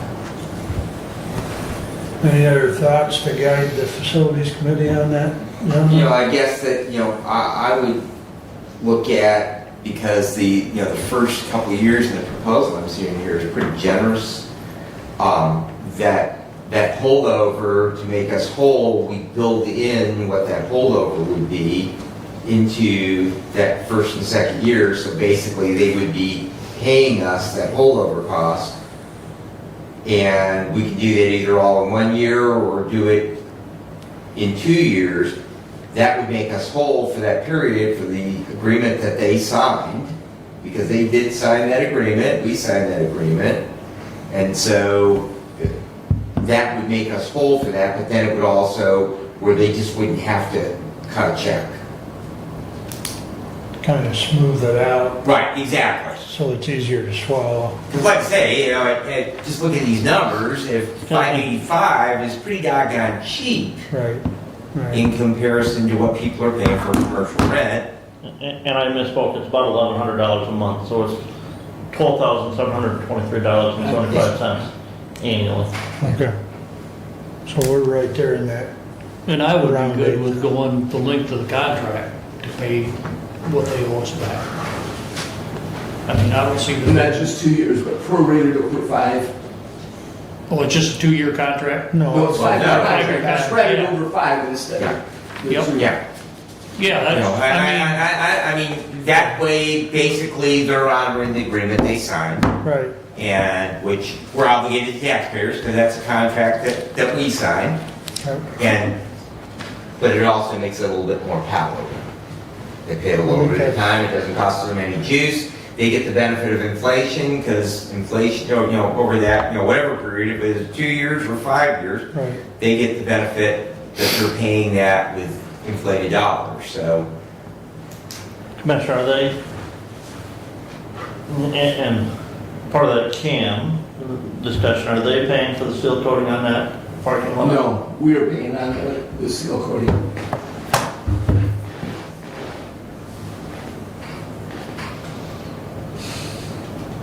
The amount was 7,000 or less. It was, I don't remember. I got lots of numbers in my head right now. Yeah, I don't remember. I It thought was less, it was 3,000 maybe. Yeah, It was I a was, very reasonable number to seal coat. yeah, And lining too. Yes, right. seal coat, cracks and parking lines. Well, was the parking lines part of the deal on that, or were we gonna do it? No, I think that was part of the deal. Okay, because I know we've got the ability to do that. Well, we've got the ability to do the seal coating too, but we don't have the guys. Right, right, Yeah. right. Okay. All right. If you come up with any other ideas, let the facilities committee know, because Doug and I will be pursuing that. So, anything else, Doug? That's it. Unless there's other questions. I don't know if you mentioned it, we've talked so much, but do you have any update on brining? Are they still working their way across? The process, as I understand it, is yes. Okay. You know, they've got the quadrants that they go Right. in their system, and that is scraping and brining. Right, I did hear last night from Chairman Godfrey at Ransom Township that they actually have skipped some townships because some townships did not return contracts for brining. okay, And so those townships that did not have contracts in place, they did not brine them. And that next year they are going to have a hard deadline. If you don't have your contract back by, that you will just not be part of the seal coating program or the brining program for 2027. So because they evidently, this is the first time they've had an issue with it, but guess it's a good thing I put calcium chloride in the front, on the road in front of that house. but they were prepping in Ransom Township. They were doing gravel patching. They started Thursday in Ransom Township with gravel patching. They were going to conclude that today. And so then the roads will be prepped. And I believe they were over in Wright Township right now as we speak. I have not seen a brine truck or roads that have been brined yet. Okay. My understanding was Somerset Town, they were gonna start in Somerset Township. Yeah. Somerset was And one of those that, zigzag back and forth. well, they were going south, and then Oh, okay, south, then back, west of the town, 6 miles and back to the north. Somerset Township had not gotten their contract. There was back some in time. discussion about those that didn't have their contracts in, that they would skip them, continue, and then as they went back, that they would bump Yeah. up. You know, I don't know whether that's I happening don't or know, not. so I don't know if they get back up to Moscow, if they're then gonna go east and do Somerset before they go and do Scipio. Again, I don't know that. The other thing, I believe the road commission interviewed for a manager position last week. I think they only had one applicant. I believe that I heard that they are in negotiations with that applicant at this point, so, and that is an internal applicant. okay.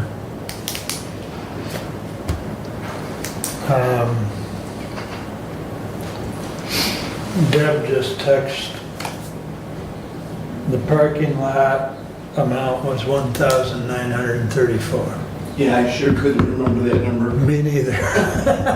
Pretty goddamn cheap. Yes. We're getting seal coating and lining for Yeah. less than $2,000. Oh.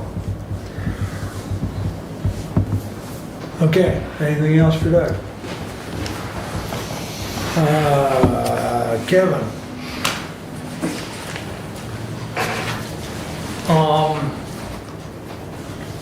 I'm gonna end up making a motion, but, let's see, the ordinance 2021-1 expires on July 1st of 2026, and that's for the planning commission. And I'd like to make a motion to hold a public hearing on June 23rd, 2026 at 10:30 a.m. on the planning commission ordinance and have the county clerk publish the proper notice of this hearing. Support. We have time to get that done, Mr. Clerk. It should publish, yeah. I don't know what the deadline is, but typically, I think within 3 days they can have it published. Okay. What was the date of that public hearing? Our next meeting. Next meeting on the Okay. 23rd, but I made it at 10:30. Yep. I was gonna have it at 10, but Doug has somebody coming in from 9:30 to 10:30, so I changed it to 10:30. Very good. That's fine. We've got a motion and a support discussion. And regarding timing, I mean, the only thing that may into that of publishing the notice is the daily newspaper. If you go back and look at our minutes from 2021, we passed a motion at the first meeting in June to publish and host that public hearing at the second meeting in June as well. So Okay. we're on the same time frame as the last time we approved that ordinance. I just know that the treasurer has expressed concerns previously about getting things published, so I just wanted to make sure that we would be able to get that done, Commissioners. My understanding is it will. Okay. It should be able to get done. And as long as we can get it done with no problem, then. And also at our Board of Health meeting, the Three Rivers roof is completed and they're gonna start working on the siding. Oh, hold on shortly. just a minute. Yep, no problem. Oh, we have a Did we- motion on the floor. Yeah, we Oh, need to. Yeah, that's right. Motion. Sorry. And then we'll let you finish your report and then we'll move on to our closed session. But was there further discussion on the motion? Hearing none, all those in favor signify by saying aye. Aye. Opposed, same sign. All right, that is taken care of. Please continue. The Hillsdale roofs, or the Three Rivers roof is completed. They're starting work on the siding. Hillsdale HVAC system is completed. They still have some drywall to fix on the ceiling in a hallway where they had to tear it down to get the HVAC system in. And that's the end of my report. Unless there's any questions.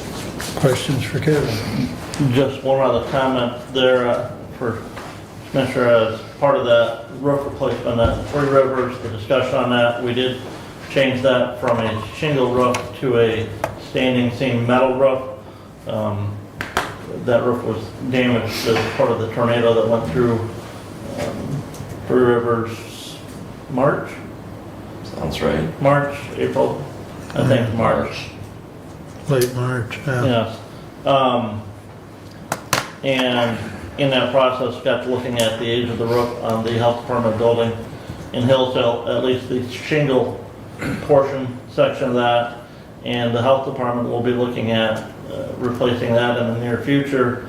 And we'll be also investigating standing seam metal for that as well, to go away. And again, the health department pays that cost of replacement. Just, if I could add to that, if we could have some discussion perhaps with facilities so that we have continuity if we're going to go to metal roofs out there with color, because it would be a good idea if we had some consensus that this is the color of the roofs we're going to have out there, because they are long time. It's not like in 15 years we get to go back and pick a different color of shingles. So I would suggest, in particular, since we have two buildings that look a lot alike, the life waste building, current life waste building, and the health department building, if we could have at least some continuity in the color of that metal on them, then as we do that, because I would be 100% in agreement that we spend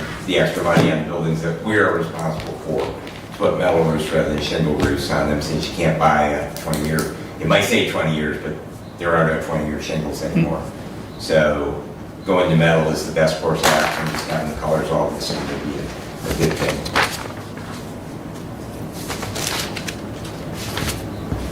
Duly noted. Anything else?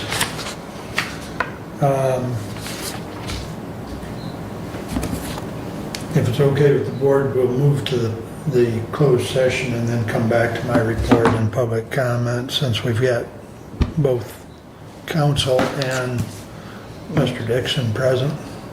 So with that said, Mr. Commissioner, I move that we go to closed session according to MCL 15.268H to consider material exempt from disclosure of state or federal statute. And that item would be privileged, confidential attorney-client legal correspondence as outlined in MCL 15.243G.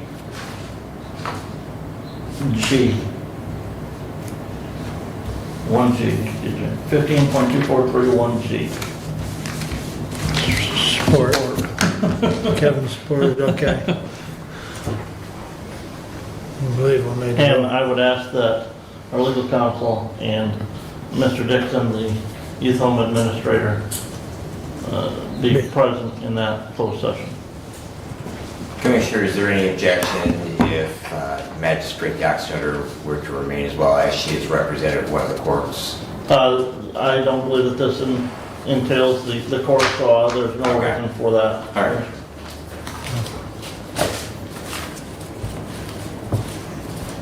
All right, roll call, please. Commissioner Collins, Yes.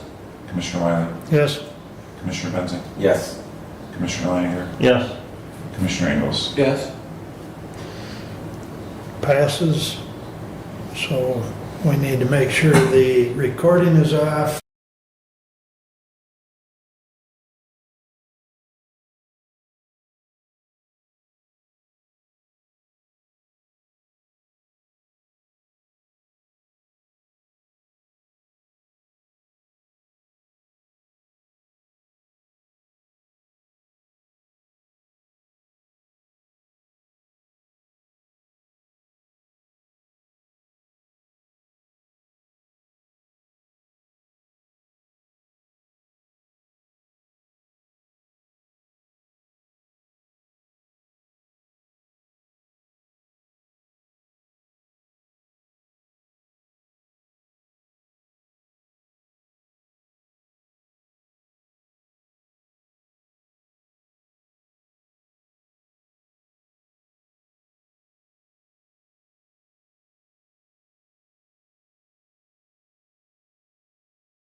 first of all, Wait a minute, Commissioner. what?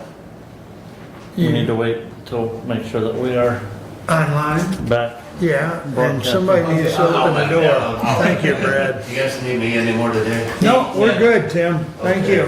Thank you for Thanks, coming. Tim. Okay. All right, we'll see some of you tomorrow. We'll let you know. Okay. Yeah, thank you. And we are back. We are back on live on YouTube, so Thanks, Ed. I would entertain a couple motions. Move to approve the minutes of the closed session as read by the clerk prior to exiting closed session. Support. There is no discussion since those are minutes of closed session, so all in favor signify by saying aye. Aye. Opposed, same sign. That is passed. Next motion, please. Move to approve the recommendation of council from the closed session. Support. All in favor signify by saying aye. Aye. Opposed, same sign. Those orders of business are taken care of, and thank you, gentlemen. All right. Chairperson's report. I have three action items since there was one moved. And I will get back here.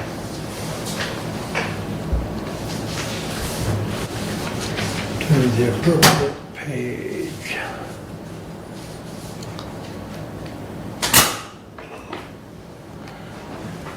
All right, the first one is 26066 to the Honorable Board of Commissioners. Whereas the Management and Personnel Committee recommended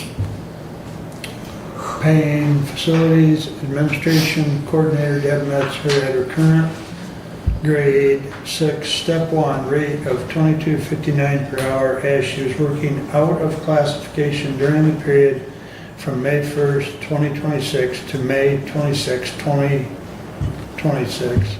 Now therefore be it resolved that the Hillsdale County Board of Commission authorize compensation for the aforementioned period and rate. Furthermore, we authorize the Finance Department to disperse payment in the next regular pay periods. Respectfully submitted, Mark Wiley, Chair of Management and Personnel. Support. Thank you. This was discussed with Labor Council after the last meeting. It was recommended that we do go ahead and pay her since she was working out of classification after the retirement of Director Findlay. Move to amend the motion to change the date to May 4th to May 26th.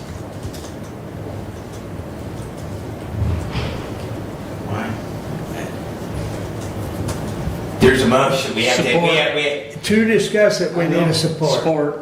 It is supported, so there is an amendment to change the date of May 1st to May 4th. You may explain your order. Director Finley did not retire until May 1st, and he was paid for work on May 1st, and so that work out of classification would not have occurred until Monday, May 4th. Director Finley's last day of work for the county was Friday, May 1st.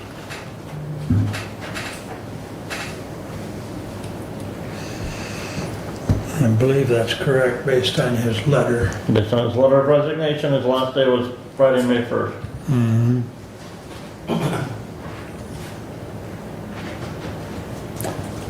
Further discussion on the amendment?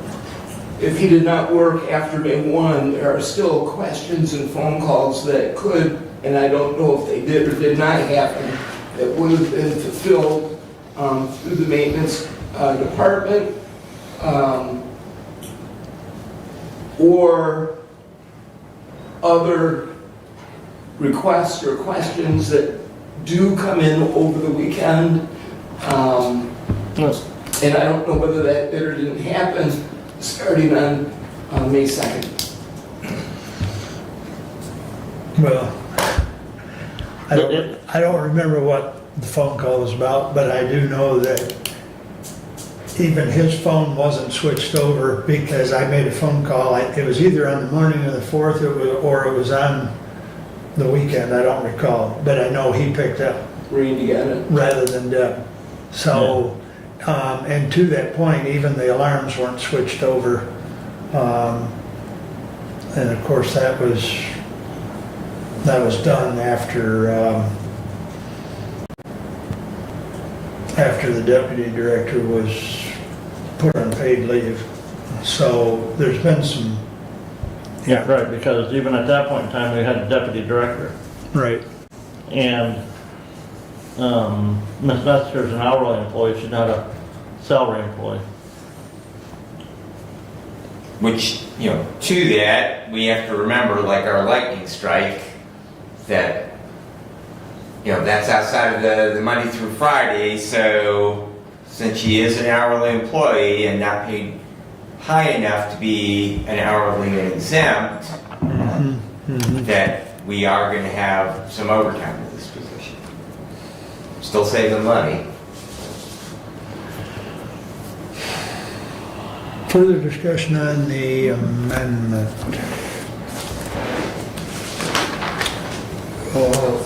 Roll call, please. Commissioner Wiley,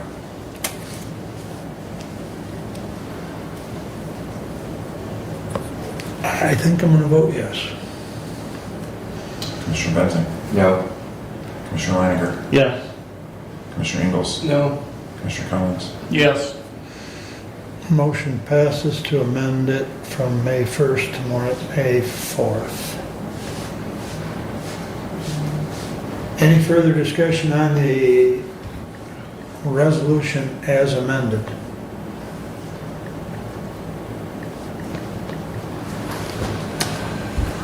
Commissioner Benton, Yep, go ahead. Yes. Commissioner Leininger, No. Commissioner Ingles, Yes. Commissioner Collins, No. Commissioner Wiley. Yes.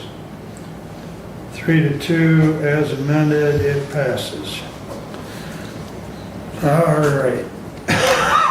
Excuse me. If I was in my resignation.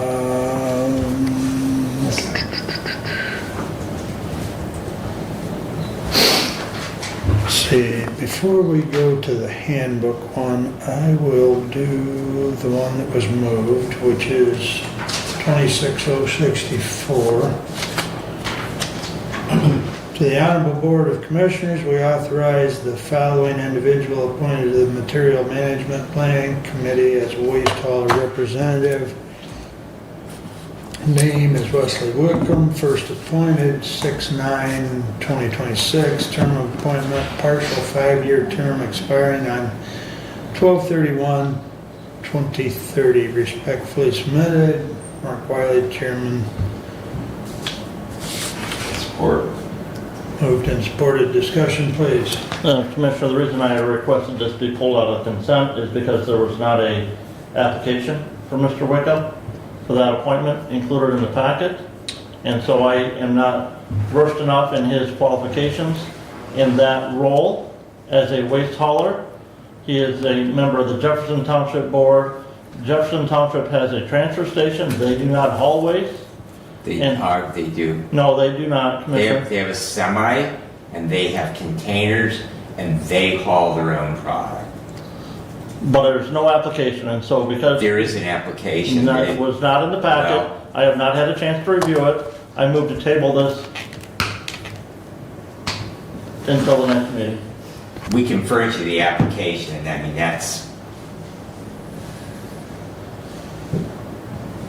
Well, the only problem is right now, he's moved to table and the motion to table is non-debatable. well, it has to be a support to motion table. That is true. Is there support to that Support. motion? Who supported?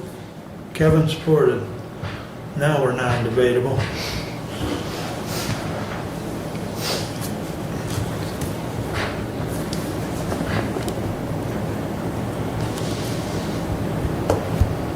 Go ahead, roll call to table.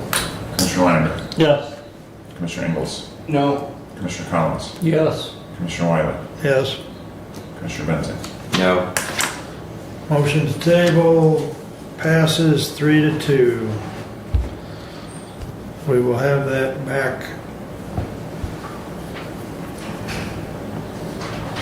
on the agenda with an application. May I ask a question? You may. Why, Mr. Clerk, when every time we've had a resolution to make an appointment, we've had the application included with it. The application was sent to the Management and Personnel Committee. We said place it under consent, and now we have a motion to table and passing that because we didn't include the application, and I'm just curious why it wasn't included in the packet. If you go back to the bulk of the probably year and a half of resolutions to appoint, they have not been included in the packet unless specifically asked to be included. So I have them on file. If anyone wants them, they can just ask for them. Or if you want me to put them in the packet, I can, but there's some cases where people don't want their public information, contact information out there. So I just haven't done it without being asked to do it. Well, my question, if I may, would be that the resolution was to approve under the consent agenda was in our packet as of Friday. If a question was had regarding the application, it's very easy to get the application prior to today's meeting just with questions. Point well taken. But with that said, we'll take this up at the next meeting, seeing how it was tabled.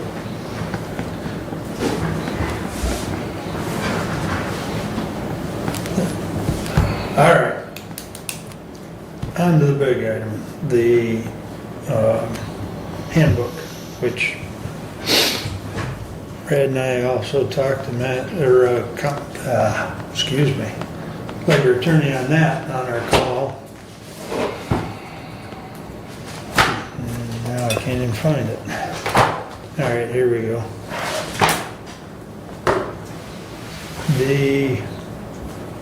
To the Honorable Board of Commissioners, we authorize the attached, updated 2026 County of Hillsdale Employee Handbook to be adopted effective June 9th, 2026. Furthermore, this resolution repeals all previous versions of the County of Hillsdale Employee Policy and Procedure Guidelines and/or employee handbooks as of today's date. Respectfully submitted, Mark Wiley, Chair. Support. Are there questions?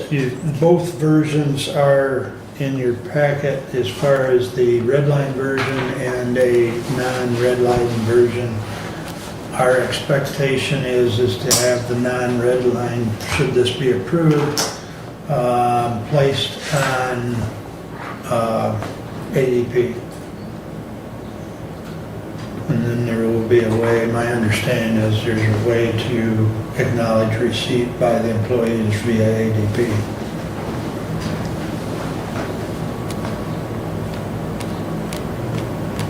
Discussion?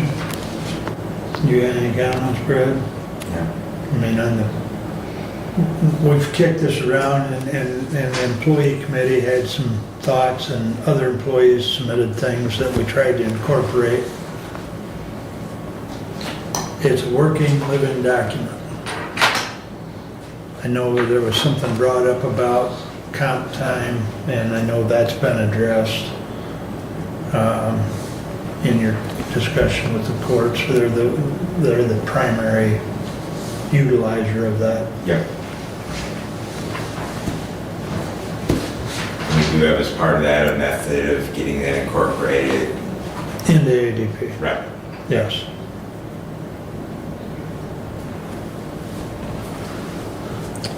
Roll call, please. Commissioner Ingles, Yes. Commissioner Collins, Yes. Commissioner Wiley, Yes. Commissioner Benson, Yes. Commissioner Lanning. Yes. All right. That is,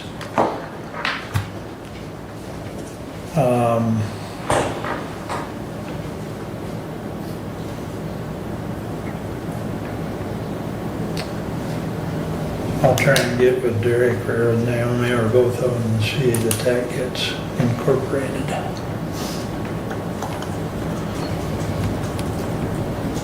And we should have a collective that the employees sign that. And we should also communicate to the department heads to follow up and see that it gets done. If it works right, it should be, the next time an employee logs into their ADP account and Okay. enter wages, there should be a notification automatically prompt that they have this document to sign. Much like happened with Employee Navigator when we used Employee Navigator for publishing those revised versions of the employee handbook and required to sign off. Okay. It's just employees weren't going out to Employee Navigator to enter their wages Right. every day or so like they do with ADP.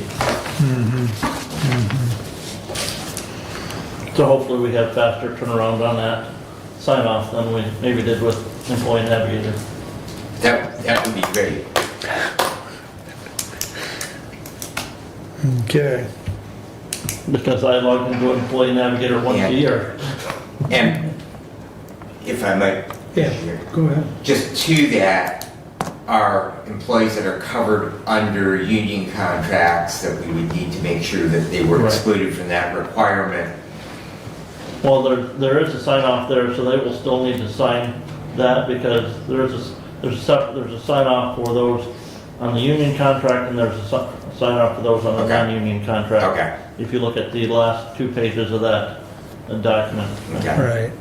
Well, there's still, Because there has been previous discussion in union negotiations where we have wanted that to be, that they would sign our handbook, and then anything that was different in the contract would be, and we Well- have significant resistance on that. well, the contract prevails. But Yeah. they were unwilling to, Right. But the handbook still needs to be acknowledged as far as receipt. So, okay.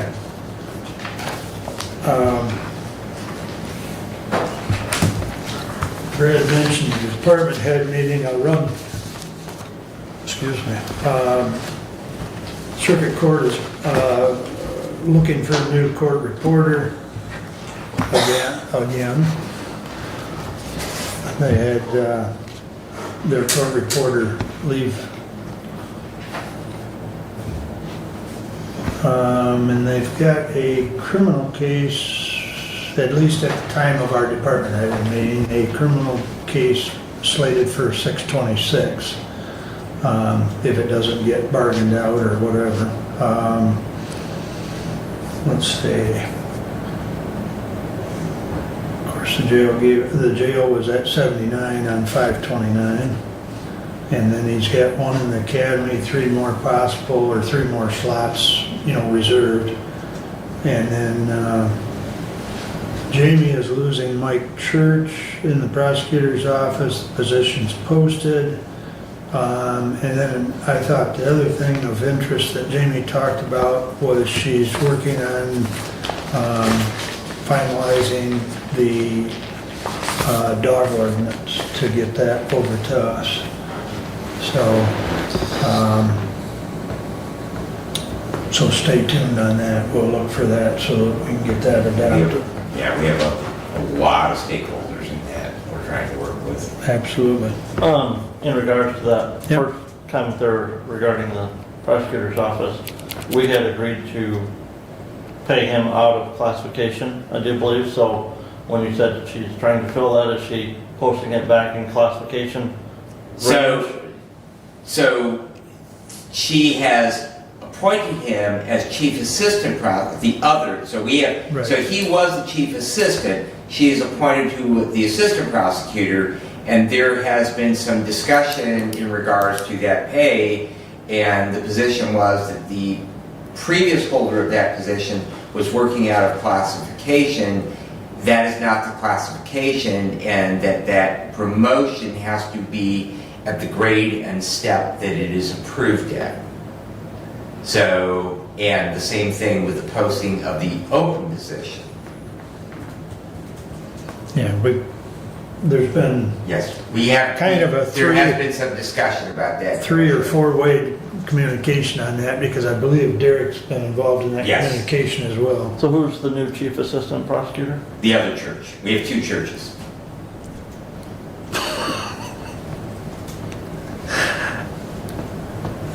Anyways.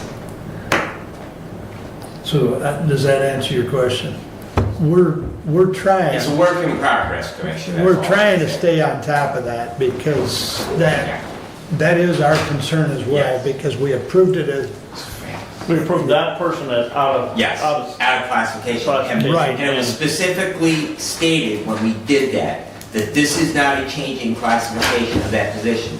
This is Right. allowing that individual to work out of classification based on, their work experience. right, exactly. right, And, you know, so that means stepping up, so they move to a step higher than they, you know, right. a wage higher than where they were, so. Yeah, personnel and management are on top of that, so we'll keep budget informed Yes. because we wanted to make sure we were on top of that. And the animal control ordinance, because that has an impact on our animal control budget as well, so. Yeah. That's vital that we, The idea is that they will be, some of those first offenses will be civil infractions, which we would then retain the revenue where we are not currently because they're written under the state. So the idea is it will actually increase revenue. That's, yeah, Jamie even mentioned that she expected us to see some added revenue, so stay tuned on that. But we'll get it, as soon as we get it, Yeah. you know, Like I said, there are a lot of stakeholders in that, Commissioner, and so we had discussions with district court. I see Rachel's left, but yeah, some discussions there, animal control officer and the sheriff. So we want to make sure that we reach out and include everyone in that discussion. But the idea basically right now is that because it's a criminal offense, the person can request a jury trial. It is eating up a significant amount of time, both in the prosecutor's office and the courts. Whereas with a civil infraction, not giving the individual a criminal record, it would be much more likely, much like a speeding ticket, or as I call them, the speeding tax, that they would be much more likely to just go ahead and pay that civil infraction rather than a criminal. They would be more likely to contest a criminal or the potential for a criminal conviction. going along with that, Judge Stuyvesant had joined us on the 529 department head meeting, and she indicated that district court is very busy. Currently, they have 2 jury trials scheduled every Friday through the summer. And of course, she mentioned about the overcrowding in the jail. She also made a mention about the animal ordinance, and so it was nice of her to join us. We don't always get the judges to join, but it was nice to have one of the judges representing the courts. And of course, we did have, I think Rachel was on briefly, I think. Chelsea was on, Yeah. but I don't think Rachel stayed on once the judge got on. But the only other thing I have a note, as Ray Taylor did inform us that his staff has been doing continuing education on their own time because they've been so busy. And then also that in the Kroger Plaza, there should be, in the near future, a Dollar Tree and a Five Below. And then there's still going to be the Culvers going in out there by Aldi's. This will be on the point there. Their main drive will be off of Moore Road. Right. And they have agreement with Aldi's that there will be access through Aldi's Carlton entrance. I am sure, although Ray didn't say it, but I am sure they did it that way so that they didn't have to go through the approval process with the state to cut another drive on technically M99. And it might not even fit with where the light is at there. They may- Correct. may have been too Correct. close to that. Yeah, right. Intersection. Yeah. May have had multiple That may not factors. even been a Yeah. consideration. You're absolutely right. The other thing that I did ask him, and he mentioned there's still some ongoing, and I know at one time there was talk about Jimmy John's and something else on the curve there on the south side of the old Lloydhauser property. So that's still, Dunkin' Donuts and beat-ups to go. there you go. That was, and that's Jimmy John's too. still being worked out with the city. So, and that's pretty much that as far as the department head meeting. I did send you an email that was composed by Cassie as far as the Lifeway special meeting last week. There was one on Tuesday and one on Thursday. So you got a pretty good outlay in that first one. The second meeting was just a continuation of that discussion concerning a provider and some financial issues. It was agreed by the director of that provider entity, as well as by the Lifeways board, that the CEO contract with an outside accountant to do a deep dive and find out what's going on. And that's pretty much where that stands at this point. So, No, is that entity paying for that or Lifeway's paying for that?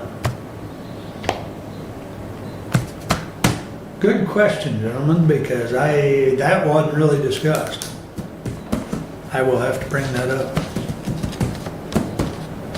Because probably Lifeway should not hold the tab on that, but I'll have to ask that question, and I'll get back to you. So, let's see. That's all I have unless there's a question of me. Public comment? Anyone? Nope.